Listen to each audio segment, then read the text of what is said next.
Imagine risking everything, your life, your family, your entire world, for a love society says is impossible. In 1856, Mississippi, Anne Rutherford, a plantation owner's wife, did exactly that when she fell for Evelyn, her beautiful slave. Their forbidden romance would shake the foundations of Rutherford Hall and challenge everything the South believed about love, power, and freedom. Before we begin this incredible journey, please subscribe to the channel. Hit that notification bell and let me know in the comments where you're watching from. The carriage wheels crunched against the gravel as it approached the grand columns of Rutherford Hall. The carriage wheels crunched against the gravel as it approached the grand columns of Rutherford Hall. Inside, Evelyn pressed her face to the small window, watching Spanish moss sway like ghostly curtains in the humid Mississippi air. Her copper skin gleamed with perspiration. Chains clinked softly around her wrists. "Get out!" barked the slave trader, yanking the door open.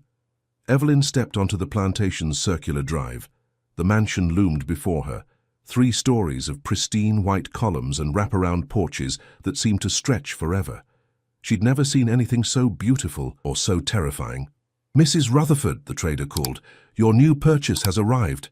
Anne Rutherford emerged from the front door like a vision in pale blue silk. Her auburn hair was pinned in perfect ringlets, and her green eyes sparkled with curiosity.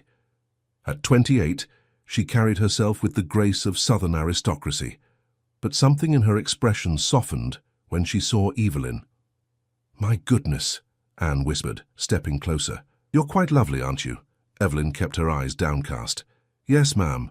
Look at me, child." Slowly, Evelyn raised her gaze. Their eyes met for the first time, green meeting brown in a moment that seemed to stretch forever. Anne's breath caught. There was intelligence in those dark eyes, dignity, something that made her heart skip unexpectedly. "What's your name?" "Evelyn, ma'am." "Evelyn." Anne tested the name on her tongue. "Beautiful. Can you read?" The slave trader laughed harshly. "Read, ma'am? She's field stock, strong back, good for—" "I asked her," Anne said sharply, never breaking eye contact with Evelyn. Evelyn hesitated. Reading was dangerous for slaves, forbidden. But something in this woman's eyes made her want to tell the truth. "Yes, ma'am." "A little." Anne's lips curved into the faintest smile. "Wonderful. You'll be working in the house. With me." The trader's face reddened. "Ma'am, I must protest. A slave who reads is trouble. Your husband, the colonel—" "My husband is fighting Yankees in Virginia," Anne interrupted coolly. "I'll decide what's best for my household." She turned back to Evelyn, her voice gentling. "Are you hungry, dear?" Evelyn's stomach had been empty for 2 days, but she'd learned not to show weakness. "I'm fine, ma'am." "Nonsense, Martha," Anne called to an older black woman standing on the porch. "Please prepare a plate for Evelyn and show her to the blue room upstairs." Martha's eyes widened. The blue room was for guests, not slaves.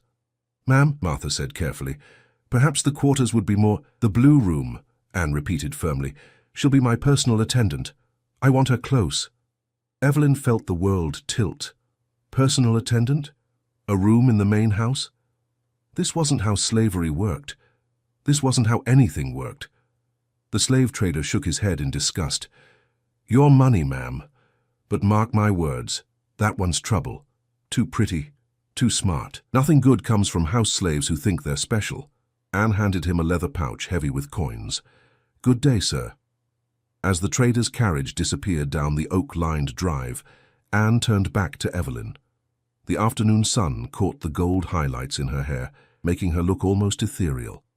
"Don't mind him," Anne said softly. "Some people see only what they expect to see."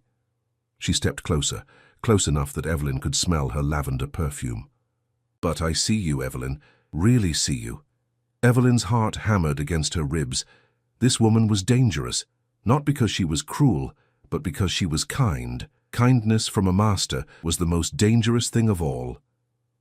"Thank you, ma'am," Evelyn whispered. Anne reached out as if to touch Evelyn's face, then caught herself. Her hand dropped to her side, but her eyes remained fixed on Evelyn's. "Come," Anne said, her voice slightly breathless. "Let me show you your room." As they walked toward the mansion's grand entrance, neither woman noticed the figure watching from an upstairs window. Samuel, the head butler, had served the Rutherford family for 30 years. He'd seen masters take interest in pretty slaves before, but this felt different, dangerous. He watched Mrs. Ann's face as she looked at the new girl, saw the flush in her cheeks, the way her hand trembled slightly as she gestured toward the door. Samuel had seen that look before, in his own mirror years ago when he'd fallen for a woman he could never have. This wasn't just interest, this was the beginning of something that could destroy them all. Inside the mansion, Anne led Evelyn up the sweeping staircase, past oil paintings of stern-faced Rutherford ancestors. Their footsteps echoed in the vast hallway. "This is your room," Anne said, opening a door to reveal a space larger than any cabin Evelyn had ever seen. Pale blue wallpaper, a four-poster bed with white linens, even a small writing desk by the window. Evelyn stared in shock. "Ma'am, I can't. This is too much." "It's perfect," Anne said firmly. "You'll need somewhere quiet to rest. Being my companion can be exhausting." The word companion hung in the air between them, loaded with meaning neither dared acknowledge.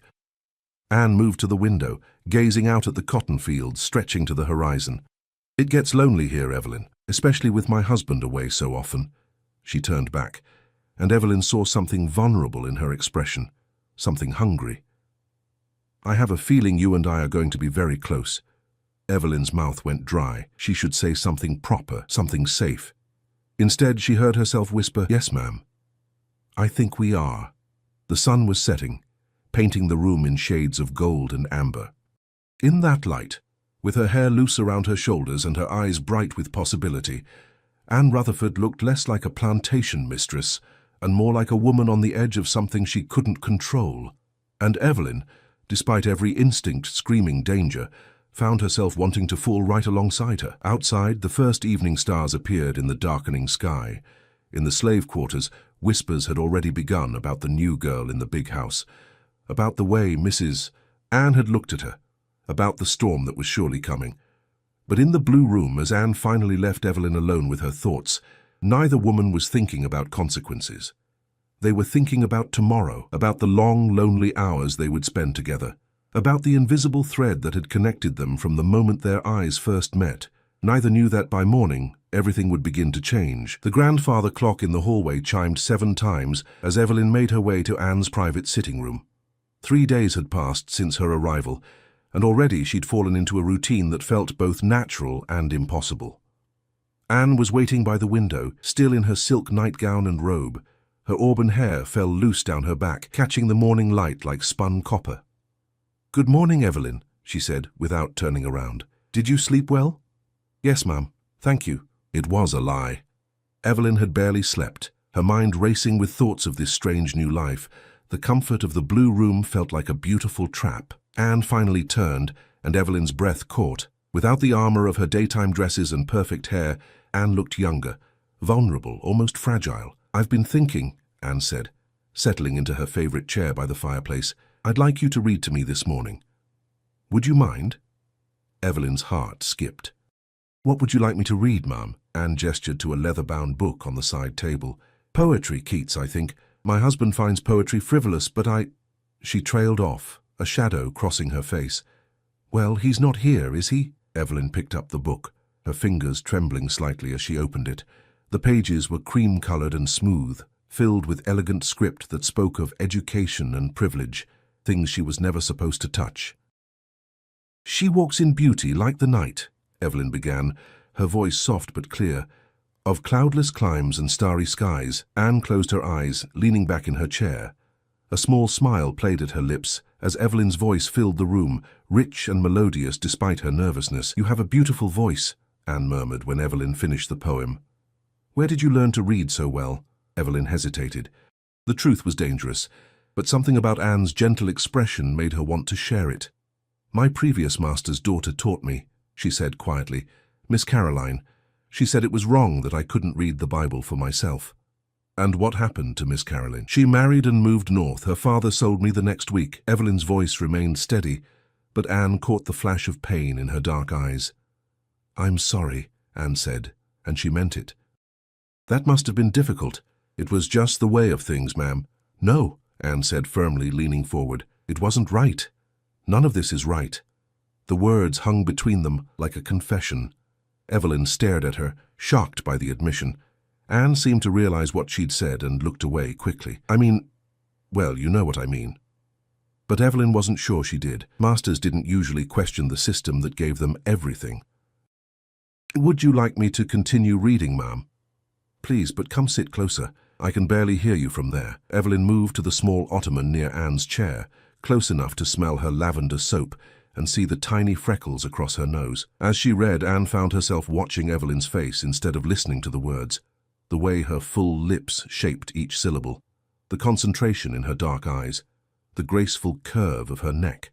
When had she started noticing such things? Ma'am?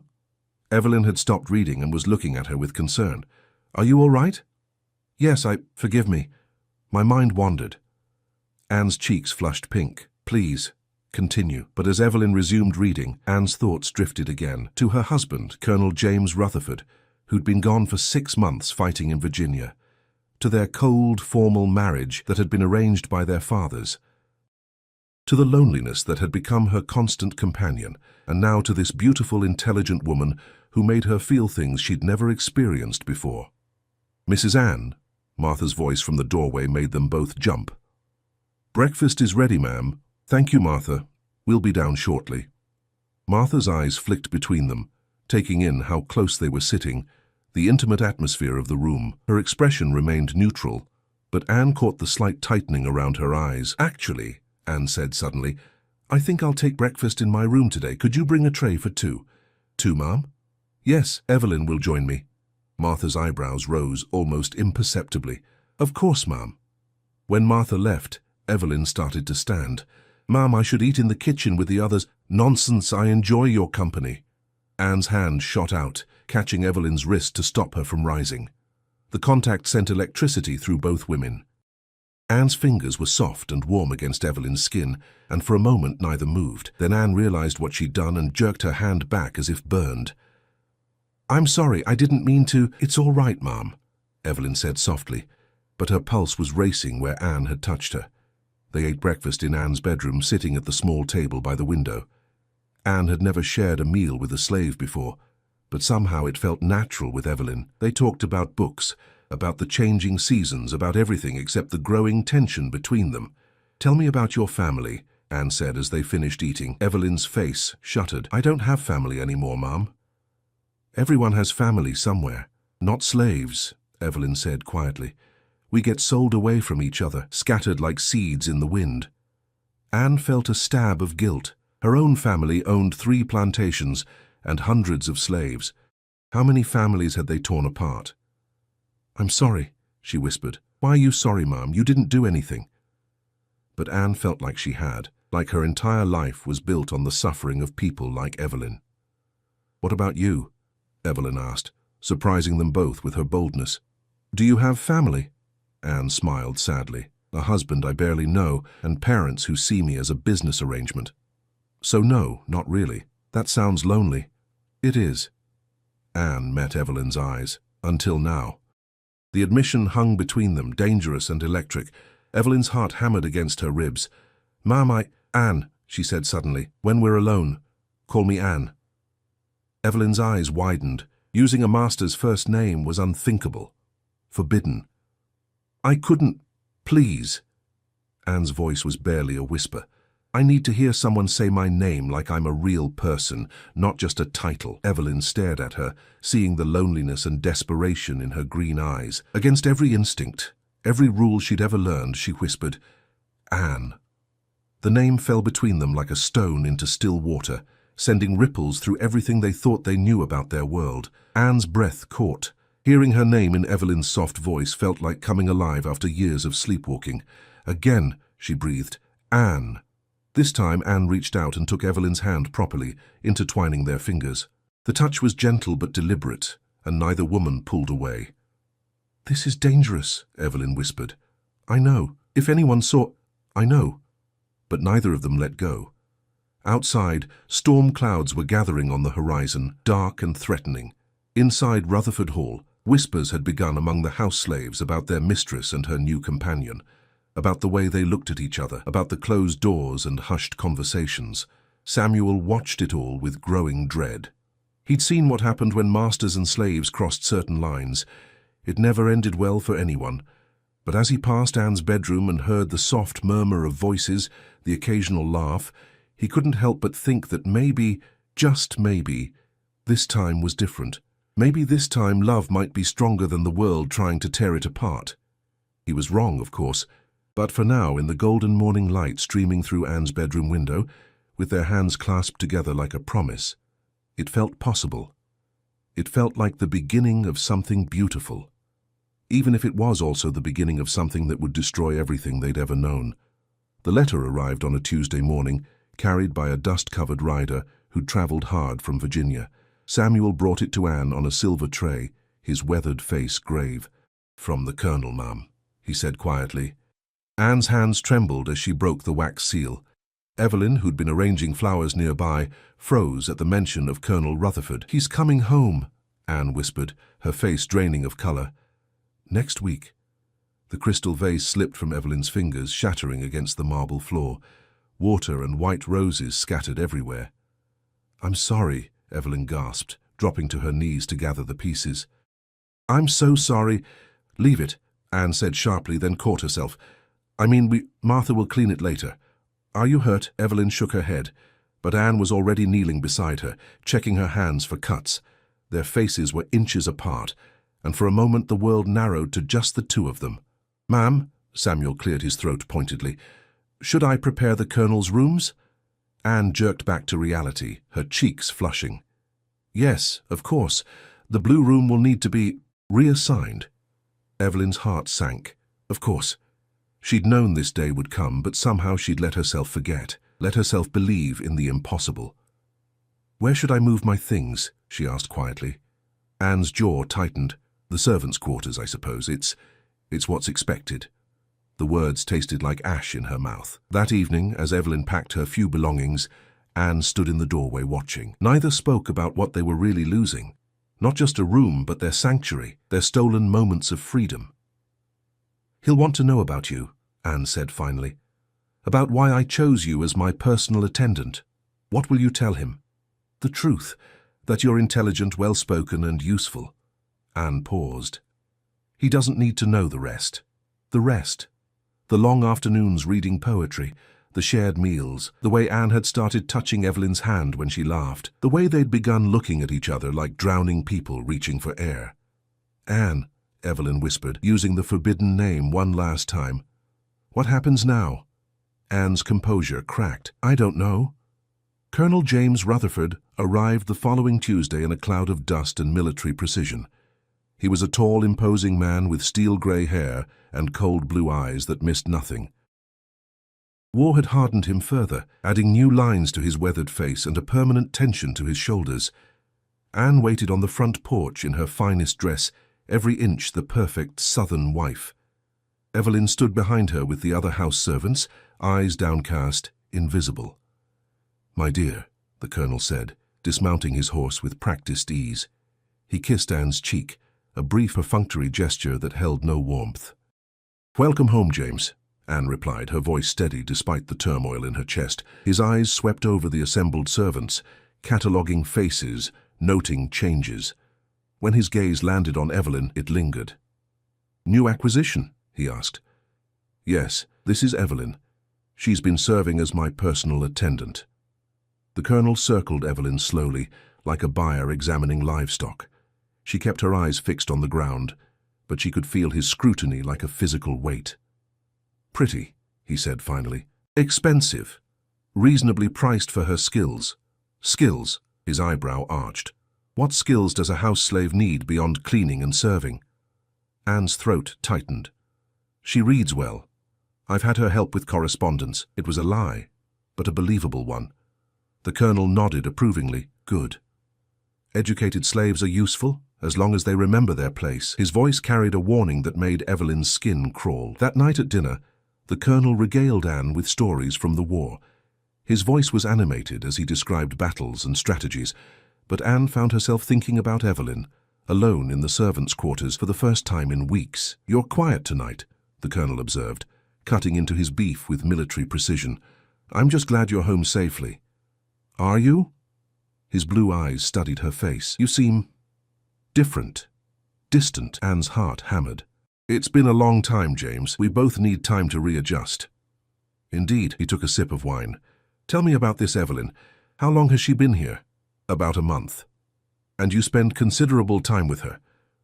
The question seemed casual, but Anne caught the sharp edge beneath it. She's my personal attendant. Of course we spend time together. Of course. The Colonel's smile didn't reach his eyes. I'd like to observe her work tomorrow, ensure she's meeting your needs adequately. Anne's blood turned to ice. That's not necessary. I insist.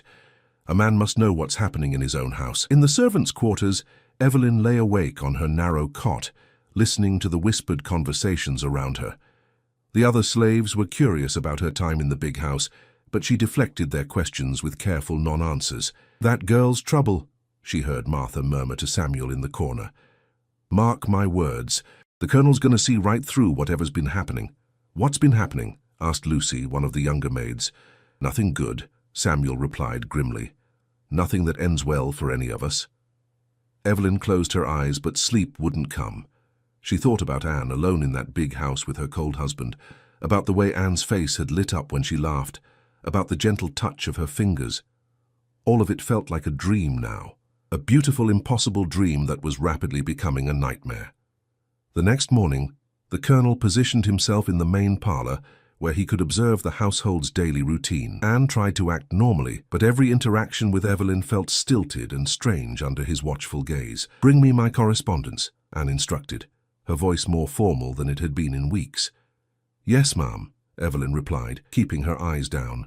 But as she handed Anne the letters, their fingers brushed for just an instant. It was barely a touch, but the Colonel's sharp eyes caught it. Evelyn, he said suddenly, come here. Evelyn approached slowly, her heart pounding. Look at me when I speak to you. She raised her eyes reluctantly, meeting his cold stare. You seem quite comfortable in this house. Perhaps too comfortable. I serve Mrs. Rutherford to the best of my ability, sir. I'm sure you do. His voice was silk over steel. But remember, girl, comfort can be dangerous for everyone involved. The threat was clear. Evelyn nodded quickly. Yes, sir. Good, you may go. As Evelyn hurried from the room, the Colonel turned to his wife. Anne was pale, her hands clenched in her lap. She's quite devoted to you, he observed. She's a good servant. Yes, perhaps too good. He moved closer, his presence looming over her. Anne, my dear, I hope you haven't forgotten your position while I've been away, or allowed others to forget theirs. Anne met his gaze steadily, though her heart was racing. I don't know what you mean. Don't you? He leaned down, his voice dropping to a whisper. I've been watching, my dear. I see how you look at her, how she looks at you. It's concerning. James, you're imagining things, am I? His hand gripped her chin, forcing her to look at him. Because if I thought my wife was developing inappropriate attachments to the help, well, that would be a problem. A serious problem. Anne's blood turned to ice. You're hurting me. He released her abruptly. I would never hurt you, my dear, but I can't say the same for others who might overstep their bounds. The threat hung in the air like smoke. Anne understood perfectly. If he suspected anything between her and Evelyn, it wouldn't be Anne who paid the price. It would be Evelyn. That night, as the Colonel slept beside her, Anne stared at the ceiling and made a terrible decision. She would have to end it. Whatever was growing between her and Evelyn, whatever feelings had bloomed in the safety of his absence, it all had to stop. Because love, she realized, wasn't always enough to protect the people you cared about. Sometimes love meant letting go before it destroyed everything you were trying to save. But as she lay there in the darkness, listening to her husband's steady breathing, Anne couldn't shake the feeling that it was already too late. The Colonel had seen too much, suspected too much, and in the morning everything would begin to unravel. The storm had been building all day, dark clouds rolling across the Mississippi sky like an omen. By evening, rain lashed against the windows of Rutherford Hall with violent intensity, and thunder shook the very foundations of the grand mansion. Colonel Rutherford had retired early, claiming exhaustion from his journey. Anne waited in her sitting room, listening to his heavy footsteps fade down the hallway, followed by the decisive click of his bedroom door. She shouldn't go to Evelyn. She knew that. After 3 days of her husband's watchful presence, after his thinly veiled threats, she should stay away. But the storm called to something wild in her chest, and the loneliness felt like it might swallow her whole. Lightning illuminated the servants' quarters as Anne made her way across the muddy courtyard, her shawl pulled tight against the driving rain. She'd never ventured to the slave quarters before. It was unthinkable for a woman of her station. But nothing about the past month had been thinkable. She found Evelyn sitting by the small window in the communal room, mending a torn dress by candlelight.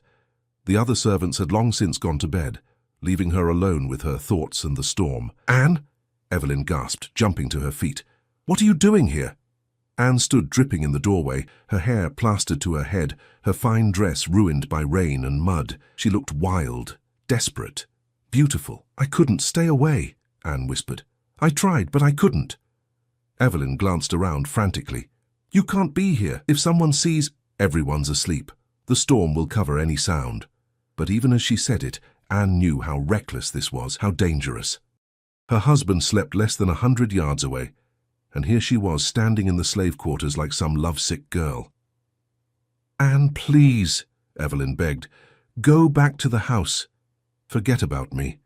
Forget about all of this." "I can't." Anne stepped closer, her green eyes bright with unshed tears. "I've tried. God knows I've tried. But I can't stop thinking about you." Thunder crashed overhead, and in the flash of lightning that followed, they could see the truth written on each other's faces. This wasn't just loneliness or curiosity anymore. This was something deeper, more dangerous. This was love. "We can't," Evelyn whispered, but her resolve was crumbling. "You know we can't." "I know." Anne reached out, her fingers trembling as they touched Evelyn's cheek. "But I'm here anyway." Evelyn closed her eyes, leaning into the touch despite every instinct screaming at her to run. Anne's hand was soft and warm, and it had been so long since anyone had touched her with tenderness. "Tell me to leave," Anne whispered. "Tell me to go back to my cold husband and my empty life, and I will." Evelyn opened her eyes, meeting Anne's desperate gaze. She should say it. Should send this beautiful, broken woman back to safety. Should protect them both from the storm that was coming.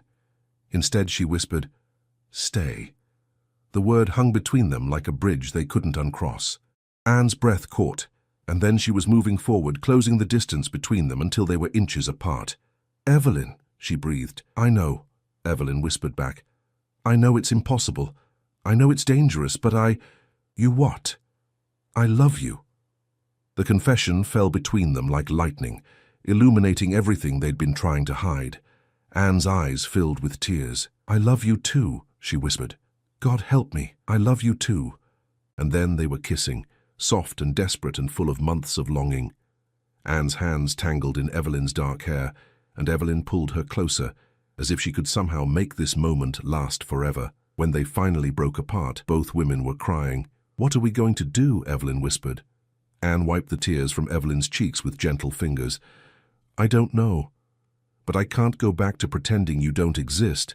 I can't go back to that life. Your husband suspects something, I know. He'll kill me if he finds out. You know that, don't you?" Anne's face crumpled. "I won't let that happen. How can you stop it? You're his wife. I'm his property. We have no power here." "Then we'll find power somewhere else." Evelyn stared at her. "What are you saying?" Anne took her hands, gripping them tightly. "I'm saying maybe we don't have to stay here. Maybe we don't have to live by their rules." "Anne, that's impossible. Where would we go? How would we survive?" "North. There are people who help runaway slaves, and I have money, jewelry I could sell." "You're talking about running away with a slave. Do you understand what that means? You'd lose everything. Your family, your position, your entire life." "What life?" Anne laughed bitterly. "A loveless marriage to a man who sees me as property, a society that values me only for my ability to produce heirs and host dinner parties. That's not living, Evelyn. That's just existing." Thunder rolled overhead, and rain continued to pound against the small windows. In the candlelight, Anne looked ethereal, otherworldly, like something from a dream. "You don't know what you're saying," Evelyn said softly. "You've never been hungry, never been cold, never been hunted like an animal." "Then teach me." Anne's voice was fierce, determined. "Teach me how to survive. Teach me how to be strong." "Anne, I'm serious. I'd rather have 1 year of real life with you than 50 years of this beautiful prison." Evelyn searched her face, looking for doubt, for the moment when reality would crash back in. But all she saw was love and determination and a kind of desperate courage that took her breath away. "It would be dangerous," she whispered. "I know. We might not make it. I know. Your husband will come after us. He'll never stop looking. I know." Anne cupped Evelyn's face in her hands. "But I'd rather die free with you than live as a slave to his expectations." Outside, the storm was beginning to pass, the thunder growing more distant. Soon dawn would come, and with it, the return of the impossible world they lived in. But for now, in this small room lit by candlelight, they held each other and planned their escape from everything they'd ever known. "When?" Evelyn asked. "Soon, before he becomes more suspicious, before he decides you're too dangerous to keep around." "How?" "I don't know yet, but I'll figure it out." Anne kissed her softly. "I promise you, Evelyn, I'll find a way."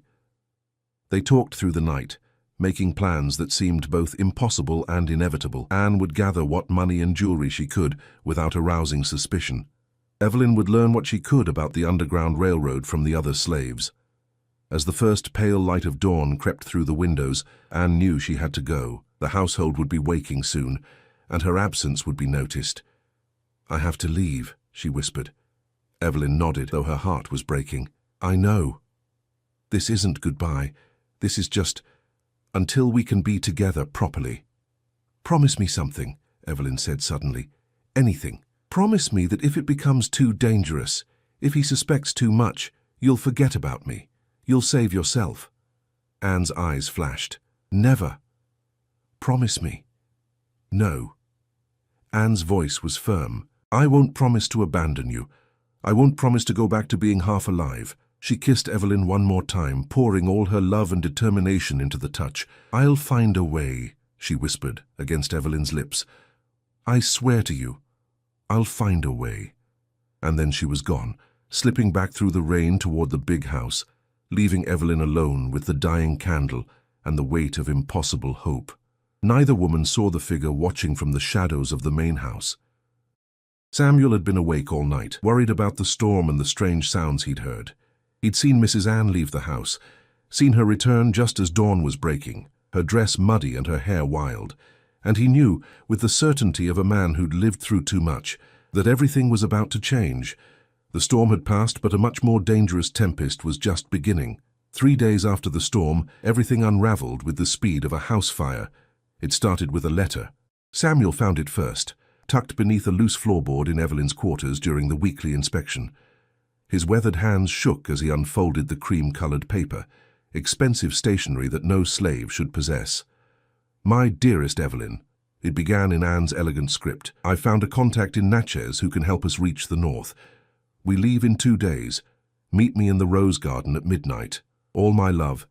A. Samuel's blood turned to ice." He'd suspected something was brewing between the mistress and the new girl, but this was beyond dangerous. This was suicide. For a moment, he considered destroying the letter, pretending he'd never seen it. But then he thought about what would happen when the colonel discovered his wife missing, the rage that would follow, the innocent slaves who would pay the price for Mrs. Anne's rebellion. With a heavy heart, Samuel made his choice. He found Colonel Rutherford in his study, cleaning his service revolver with methodical precision. The older man looked up as Samuel entered, noting the slave's pale complexion and trembling hands. "What is it, Samuel?" Without a word, Samuel placed the letter on the mahogany desk.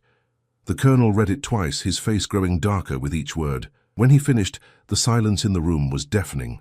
"Where did you find this?" His voice was deadly quiet. "In the girls' quarters, sir. Hidden under a floorboard." The colonel stood slowly, his chair scraping against the hardwood floor. "How long have you known?" "I suspected something, sir, but I never imagined this." "Of course you didn't." The colonel's laugh was bitter. "None of us imagined my wife would lose her mind over a slave." He moved to the window, staring out at the cotton fields where slaves bent under the afternoon sun. His reflection in the glass looked like a stranger, older, harder, with eyes that promised violence. "Sir," Samuel said carefully, "what do you want me to do?" The colonel was quiet for a long moment. When he spoke, his voice carried the chill of winter. "Bring them both to me, now." Anne was in her sitting room, pretending to read while her mind raced with plans for their escape. Tomorrow night. Tomorrow night, she and Evelyn would leave this place forever. She looked up as Samuel entered, immediately sensing something wrong in his posture. "Ma'am," he said quietly, "the Colonel requests your presence in his study, immediately." Anne's heart skipped. Did he say why? Samuel's eyes were full of sorrow and regret. "No, ma'am. But he asked for Evelyn, too." The world tilted. Anne gripped the arms of her chair, fighting the wave of nausea that crashed over her. "Samuel," she whispered, "what have you done?" "I'm sorry, ma'am. I'm so sorry." Anne closed her eyes, understanding flooding through her. Someone had found the letter. Their secret was out. "Where is she?" "Being brought to the study now, ma'am." Anne stood on unsteady legs. Whatever was about to happen, she wouldn't let Evelyn face it alone. The study felt like a tomb when Anne entered. Her husband stood behind his desk. The letter spread before him like evidence at a trial. Evelyn was already there, flanked by two of the larger male slaves who served as overseers. Her beautiful face was pale but composed, her dark eyes meeting Anne's with a mixture of love and resignation. "Sit down, my dear," the Colonel said to Anne, his voice terrifyingly calm. Anne remained standing. "James, I can explain." "Explain?" He picked up the letter, waving it in the air. "Explain how my wife has been conducting an affair with a slave. Explain how you plan to run away like some common criminal. It's not what you think, isn't it?" He moved around the desk, stopping inches from her face. "Tell me, Anne. What exactly is it?" Anne lifted her chin, meeting his furious gaze. "It's love." The slap came so fast she didn't see it coming. Her head snapped to the side, and she tasted blood where her teeth cut her lip. "Don't," Evelyn said sharply, taking a step forward despite the hands restraining her. "Don't touch her." The Colonel turned to Evelyn with interest. "Ah, the slave speaks. How refreshing." He circled her slowly, like a predator sizing up prey. "Tell me, girl, did you seduce my wife? Did you use your feminine wiles to corrupt a good Christian woman?" "No, sir." "No? Then how do you explain this?" He held up the letter again. Evelyn's voice was steady, fearless. "Mrs. Rutherford is lonely. I provided companionship, nothing more." "Companionship?" The Colonel tasted the word. "Is that what we're calling it?" He backhanded Evelyn across the face, the sound echoing through the room like a gunshot. Blood trickled from her split lip, but she didn't cry out. "Stop it!" Anne lunged forward, but the Colonel caught her wrist, his grip bruising. "You will be silent," he hissed. "You've done enough damage." He released Anne and turned back to Evelyn. "You know what the punishment is for a slave who touches a white woman?" Evelyn's composure finally cracked. "Please, sir, Mrs. Rutherford is innocent. This was all my doing. I forced myself on her. She was too kind to refuse." "Evelyn, no," Anne whispered, understanding what she was trying to do. But Evelyn continued, her voice growing stronger. "I'm the one who wrote the letter. I forged her handwriting. She never agreed to run away with me. She was going to turn me in." The Colonel studied her face, looking for deception. "You're lying."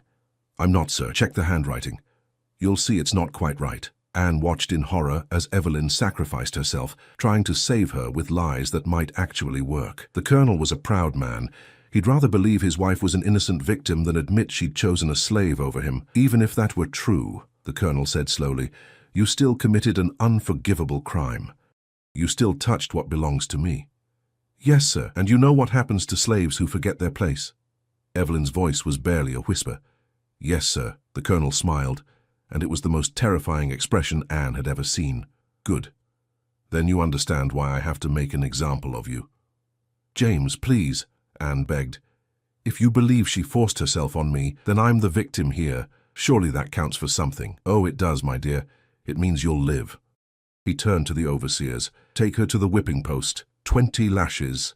Then lock her in the root cellar until I decide what to do with her." "No!" Anne threw herself at her husband, clawing at his face. "You can't.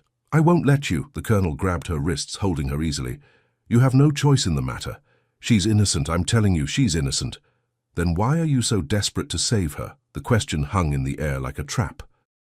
Anne realized too late that her reaction had given them away more thoroughly than any letter could. The Colonel's eyes narrowed. "Unless you're not as innocent as she claims."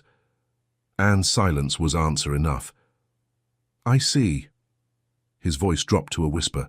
"My wife, the adulteress.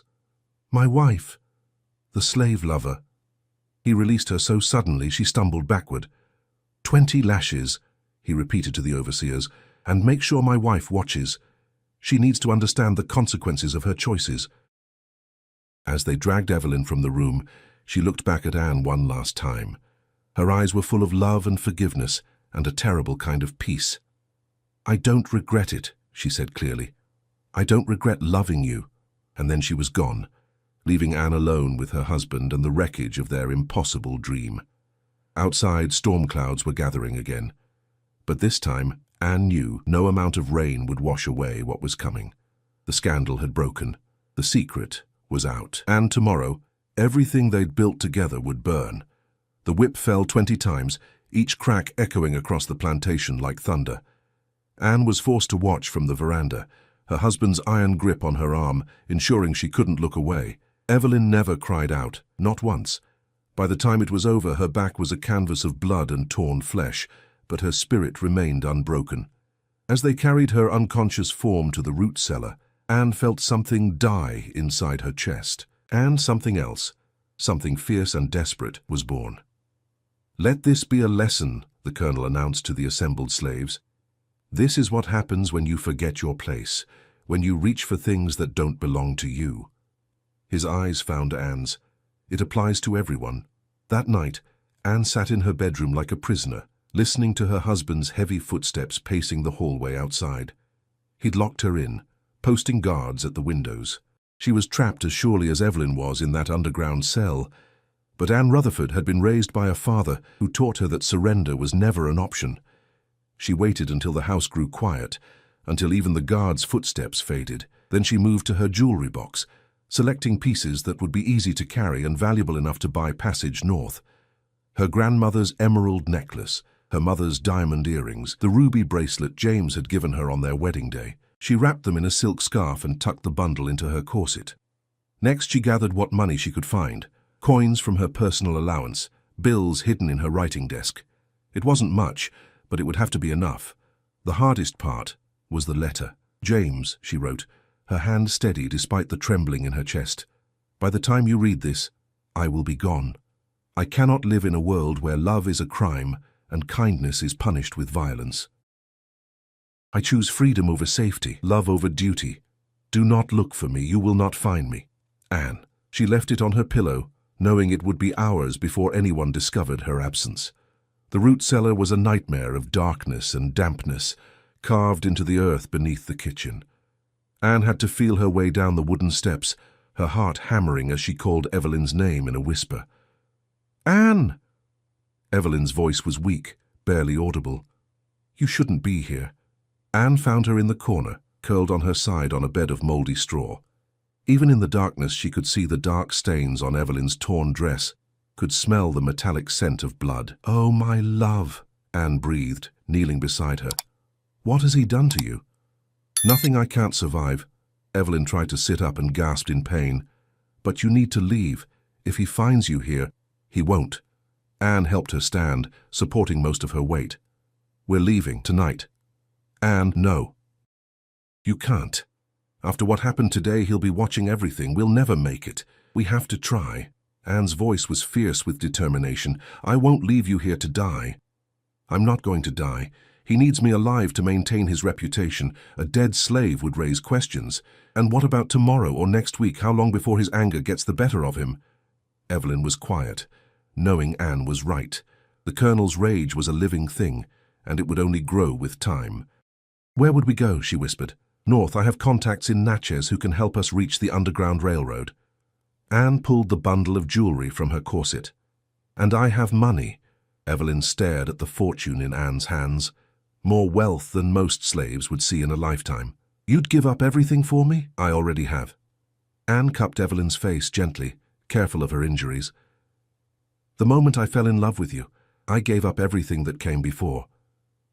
They made their way through the plantation like ghosts, avoiding the main paths, staying in the shadows of the oak trees. Evelyn's injuries slowed them down, but her knowledge of the property's hidden routes proved invaluable.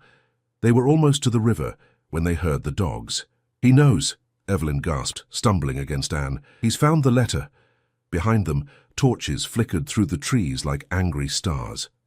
The colonel's voice carried on the night air, shouting orders to his men. "The river," Anne said urgently. "If we can reach the river, the water will hide our scent." They ran, crashing through underbrush and thorns that tore at their clothes and skin. Evelyn's strength was failing, but Anne half carried her, driven by desperation and love. The Mississippi stretched before them, dark and wide and treacherous. A small rowboat was tied to the dock, their salvation, if they could reach it. "Stop right there." The colonel's voice froze them 20 yards from the water. They turned to see him emerging from the tree line, his service revolver gleaming in the moonlight. Behind him came his men, armed and angry. "Did you really think you could run from me?" he asked, his voice deadly calm. "Did you think I wouldn't find you?" Anne stepped in front of Evelyn, shielding her with her body. "Let her go, James. Your quarrel is with me. My quarrel is with both of you." He raised the gun, pointing it directly at Evelyn's heart. "You've made a mockery of my name, of my family, of everything I stand for. Please," Anne begged. "I'll come back. I'll be the wife you want. Just let her live." The colonel's laugh was bitter. "You think I'd take you back? After this? After you chose a slave over your own husband? Then kill me too, but don't make her pay for my choices." "Oh, but she will pay." His finger tightened on the trigger. "She'll pay for seducing my wife. For corrupting a good Christian woman, for forgetting her place." "I never forgot my place," Evelyn said suddenly, her voice carrying across the water. "My place is with the woman I love, and if that's a crime, then I'm guilty." She stepped out from behind Anne, meeting the colonel's gaze without fear. "But so is she, and if you kill me, you'll have to kill her too, because she'll never stop fighting for what we have." The colonel's face twisted with rage. "Then perhaps I will." The gunshot shattered the night, but it wasn't the colonel who fired. Samuel stood behind him, smoking rifle in his hands, his weathered face grim with determination. The colonel crumpled to the ground, clutching his shoulder. "Run," Samuel said simply. "I'll hold them off as long as I can." Anne stared at him in shock. "Samuel, why?" "Because some things are worth fighting for," Samuel said, his eyes meeting Anne's. "Even when they seem impossible." The other men hesitated, confused by their leader's fall. In that moment of chaos, Anne and Evelyn ran for the boat. "Stop them!" the colonel roared from the ground, blood seeping through his fingers. Gunshots rang out as Anne fumbled with the rope. Evelyn collapsed into the boat, her strength finally giving out. Anne pushed off from the dock just as bullets splintered the wood around them. The current caught them immediately, pulling them into the dark heart of the Mississippi. Behind them, Rutherford Hall blazed with torches and fury. "Samuel," Evelyn whispered, watching the old man disappear into the chaos. "He chose his side," Anne said, rowing desperately against the current. "Just like we chose ours." As they drifted downstream, a new glow appeared on the horizon. Orange flames licked at the night sky, growing brighter with each passing moment. "The house," Anne breathed. Rutherford Hall was burning. Whether from an overturned torch in the confusion or something more deliberate, they would never know. But as they watched their former prison consumed by fire, both women felt something like justice in the flames. The colonel's shouts grew fainter as the river carried them away from everything they'd ever known, away from slavery and suffocating marriages and a world that said their love was impossible. "Where do we go now?" Evelyn asked, her head resting against Anne's shoulder. Anne looked ahead to where the river curved north, toward freedom and uncertainty, and a future they would have to build with their own hands. "Anywhere but here," she said. "Everywhere but here." The boat drifted on through the darkness, carrying two women who had chosen love over safety, freedom over comfort, each other over everything else the world had to offer. Behind them, Rutherford Hall burned like a funeral pyre for the life they were leaving behind. Ahead lay the unknown, dangerous, difficult, but theirs to face together. And for the first time in either of their lives, that felt like enough. 5 years later, Boston, Massachusetts, 1861. The morning sun streamed through the lace curtains of the small apartment above the bakery, casting golden patterns across the worn wooden floor. Evelyn stood at the window, watching the bustling street below where free black families walked openly, where children played without fear, where the very air seemed to breathe with possibility. She still bore the scars from that terrible night, thin white lines across her back that would never fully fade. but her eyes held a peace that hadn't been there in Mississippi. "The bread's ready," she called softly. Anne emerged from the kitchen, flour dusting her simple brown dress, her once perfect hands now calloused from honest work. Her auburn hair was pulled back in a practical bun, and her face had lost the porcelain pallor of Southern aristocracy, bronzed now by sun and labor. She looked nothing like the plantation mistress she'd once been. She looked free. "Mrs. Patterson wants an extra loaf today," Anne said, wiping her hands on her apron. "Her son's coming home from the war." They'd taken new names when they reached Boston. Anne and Evelyn Morrison, sisters who'd fled the violence in Kansas. It was a thin fiction, but in a city full of refugees and runaways, no one looked too closely at their story. The bakery had been Anne's idea. She'd sold her jewelry piece by piece, using the money to buy this small shop in a neighborhood where mixed couples weren't entirely uncommon. They worked side by side, Anne handling the business while Evelyn's gentle manner with customers brought them back again and again. It wasn't the life either had imagined, but it was theirs.